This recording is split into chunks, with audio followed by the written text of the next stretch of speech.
Oi gente, me chamo Raíssa Stephanie, sou designer de moda, atuo em Vitória da Conquista, na Bahia, e vim fazer esse vídeo grande mostrando todo o processo de como eu estampei um tecido para fazer um vestido único, estiloso e diferente.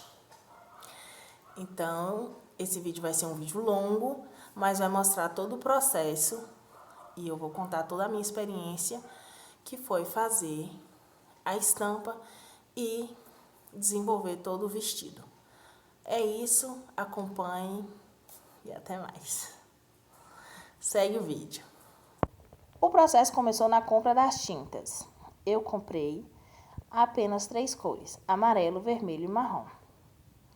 E sentei com um pedaço do tecido para fazer os testes, ver como a tinta ia se comportar. No início, comecei fazendo cálculos de quanto por cento eu estava colocando de cada cor, né, das 3 cores que eu tinha em mãos. Mas acontece que eu fui perdendo a paciência com esse processo e comecei a misturar de acordo com o meu coração mandava. E aí eu fui misturando tintas vermelhas com amarelo, com marrom, então eu colocava um pouco de marrom, um pouco de vermelho, um pouco de amarelo e fui colocando pequenas porcentagens e fui misturando. Esse processo é um processo demorado, porque você tem que ver como o tecido vai exportar com aquela tinta. O tecido que eu tinha não era branco, porque o branco muda muito a tonalidade da tinta quando colocada no tecido. Então, quando você aplica a tinta colorida em um tecido branco, ele acaba absorvendo e mudando a tonalidade.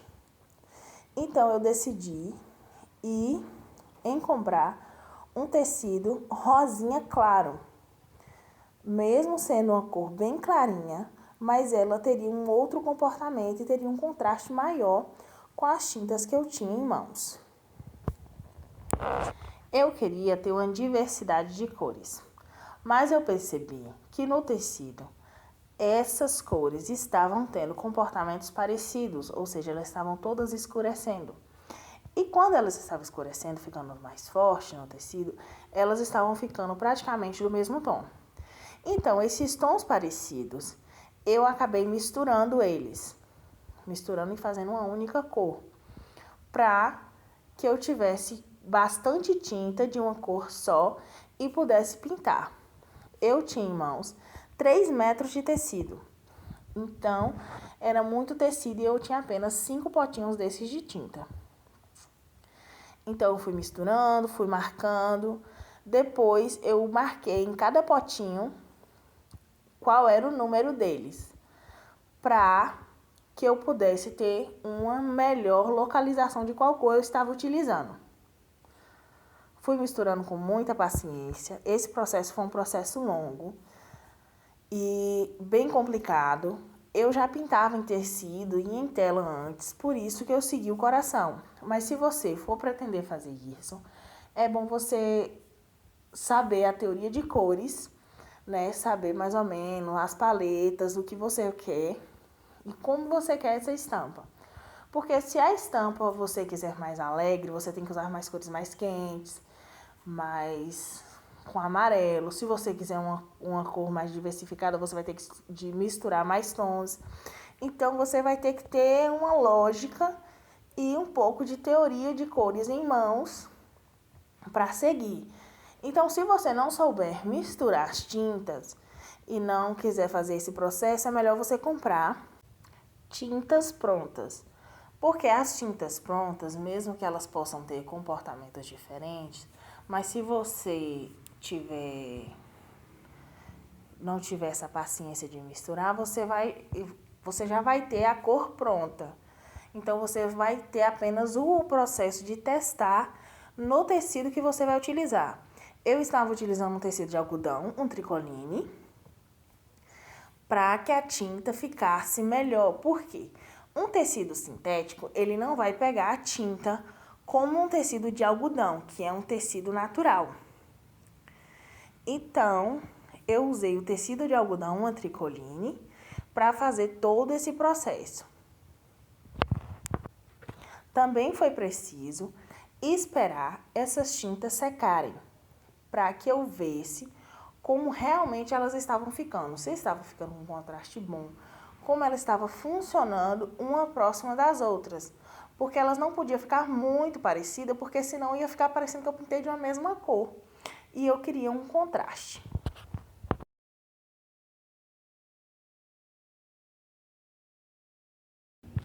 No tecido, depois de passado, lavado e seco, eu fiz uma malha de 25 por 25, fazendo pequenos pontinhos, demarcando com o esquadro, para ficar quadradinhos, né? Não pode riscar o tecido todo para não ficar manchado. Então, você tem que fazer pontinhos para demarcar onde você vai fazer cada pintura.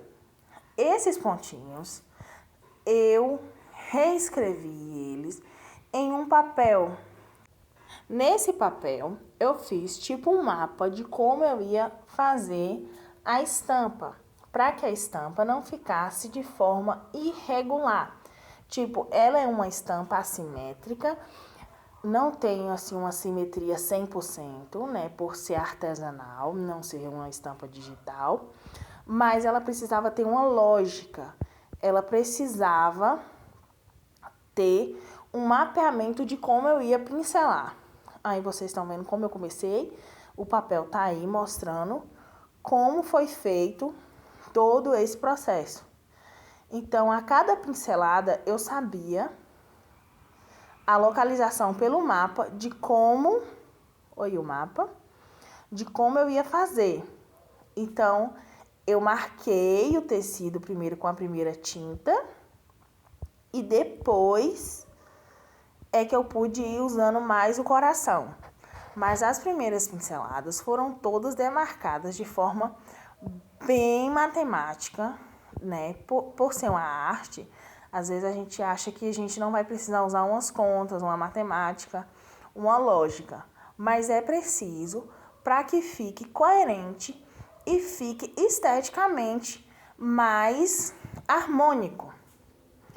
Então, eu fiz todo esse processo. No início parece que vai começar a dar errado, mas depois vai pegando forma, vai pegando jeito. E aí eu fui limpando o pincel, lavava o pincel, deixava o pincel seco para aplicar a próxima tinta, para uma tinta não interferir na cor da próxima tinta que eu iria usar. Eu usei o mesmo pincel, foi um pincel que eu comprei em loja de construção, porque eu queria um pincel de 3 polegadas, né, um pincel mais largo.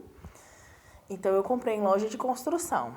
Mas você pode comprar em qualquer lugar que você achar. Eu achei na loja de construção mais em conta e aí eu acabei comprando lá. Então, eu colocava as tintas e com o pincel eu misturava elas, tirava o excesso e passava no tecido.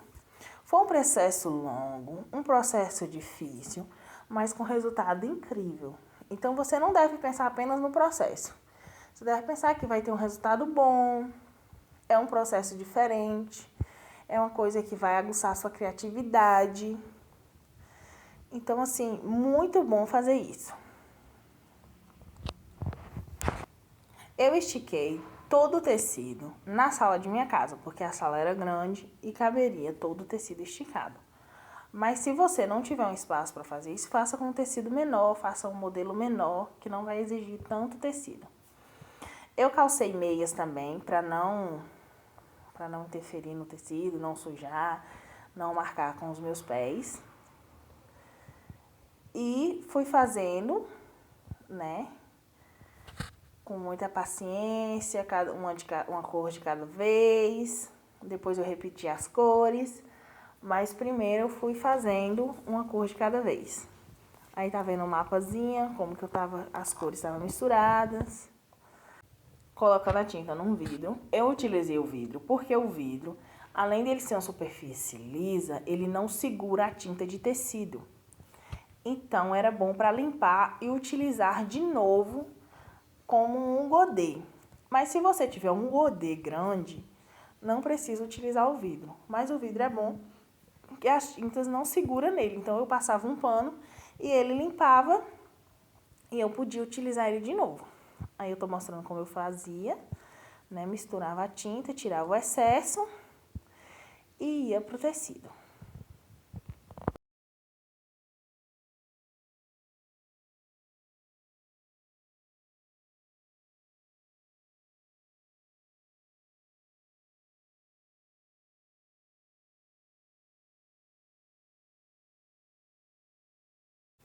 Aqui nesse vídeo eu quero contar toda a minha experiência. E minha experiência foi cansativo. Teve uma hora que eu precisei dar uma pausa, parar um pouco, respirar e retornar para continuar a pintura, né? Porque eu fiquei de cabeça para baixo pintando o tempo todo, então a cabeça meio que cansou. Mas foi isso e foi uma estampa incrível. Eu amei trabalhar com essa estampa e talvez repita esse processo daqui a uns dias. Lá eu estava fazendo os cantinhos, né, repetindo tudo, porque a simetria dele é um pouco diferente. Então, estava repetindo todo o processo em todo o tecido, para na hora que eu fizesse o vestido, a roupa, ele ficar coerente, né? Não ficar uma pintura de um jeito e uma pintura de outro. Também fiz uma leve bagunça, né? Depois que eu tirei esse tecido, tinha sujado o chão, fui limpar o chão, mas a tinta de tecido também não gruda em cerâmicas. Então, você não precisa se preocupar com isso.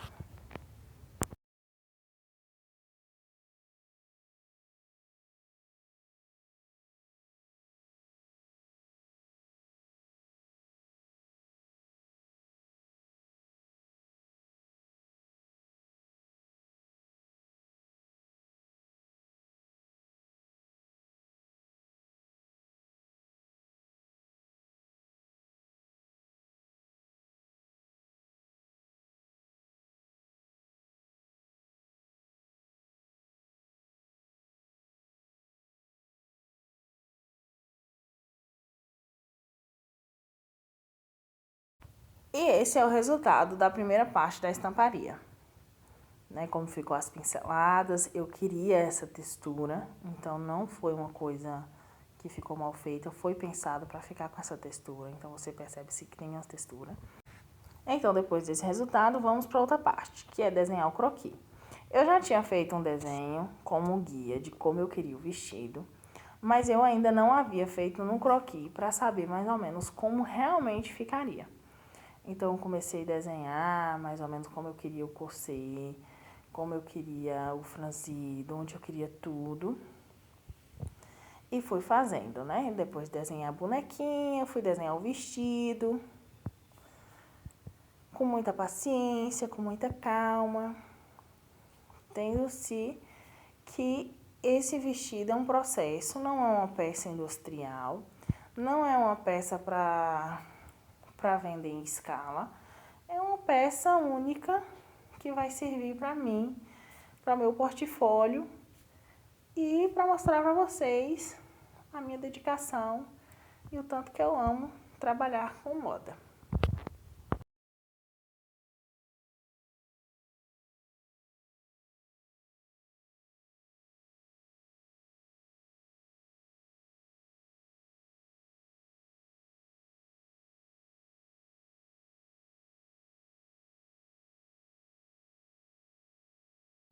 Depois desse desenho, né, comecei a costura. Só que os vídeos iniciais da costura não gravaram, não ficaram bons. Então aí já tinha feito um bom processo, né? Já tinha feito o início da frente do vestido, já tinha unido as costas com a frente e começado a fazer aquele corset que tinha. Então, essa parte do vídeo ficou ficar devendo a vocês. Também, gente, esse vídeo não é um tutorial de costura. É um vídeo mostrando para vocês todo o processo de estamparia. Então, o foco dele é mostrar a estampa e mostrar, né, a minha dedicação com a costura. Então, é isso. Nesse vídeo também eu não quero falar sobre outros, eu quero falar sobre a minha experiência e sobre o meu resultado. Então, Testei o vestido no meu corpo, eu não tenho um manequim para testar, então testei no meu próprio corpo, né? Até porque o vestido era para mim, então não tinha problema. Dancei em frente ao espelho, fiquei muito feliz. E é isso. Aí eu tava colocando uma peça próxima da outra para ver se o molde estava realmente batendo certo, né? Eu tinha feito o molde e cortei. Essa parte do vídeo também não ficaram boas, mas dá pra você acessar no meu Instagram, Raíssa Stephanie Design de Moda. Costurei todas as partes com muita paciência e dedicação e coloquei elásticos. Eu não sou fã de elástico, mas o elástico ele ajusta no seu corpo em diferentes fases. Então ele tem esse benefício, né? Ainda mais a gente que é mulher, que o corpo muda muito, né, em diferentes fases. Então eu preferi colocar elástico e não zíper, porque o zíper ele não ajusta. Então com o tempo, se você engordar ou se você emagrecer, o vestido vai perder. Então vai ficar folgado ou vai ficar muito apertado. Então eu optei por colocar elástico por essa razão. Mas esteticamente seria melhor não ter colocado elástico, e sim um zíper. Mesmo que com elástico eu obtive o resultado que eu queria, mas não fica, né, com a finese, uma estética bonita e tal. Porque o elástico dá uma franzida, dá uma mexida aqui. Eu não sou fã de elástico, gente. Nunca vou falar bem dele. Continuei a costura, unindo as partes, pequenas com grandes, né, ajustando a máquina sempre, com paciência. Minha avó sempre dizia, nunca costure com pressa, tenha sempre paciência. Então, também não pode costurar com raiva, não pode costurar com muita coisa. Depois de toda a paciência e dedicação, comecei a obter resultados das partes pequenas junto com as partes grandes e estava ficando do jeito que eu queria. Nesse processo aí, eu fiz um processo, né, que a gente faz quando tá fazendo camisas ou a gente quer embutir a costura. Então, eu embuti essa costura para que ela ficasse interna, não ficasse uma costura externa com overlock. Depois desse processo, também eu não gravei mais, porque eu estava gravando um vídeo no Instagram, então eu não gravei todas as partes, né? Eu já falei que esse vídeo não é um tutorial, então eu só gravei até essa parte e depois disso a gente já vai ter o resultado de como a peça ficou no meu corpo.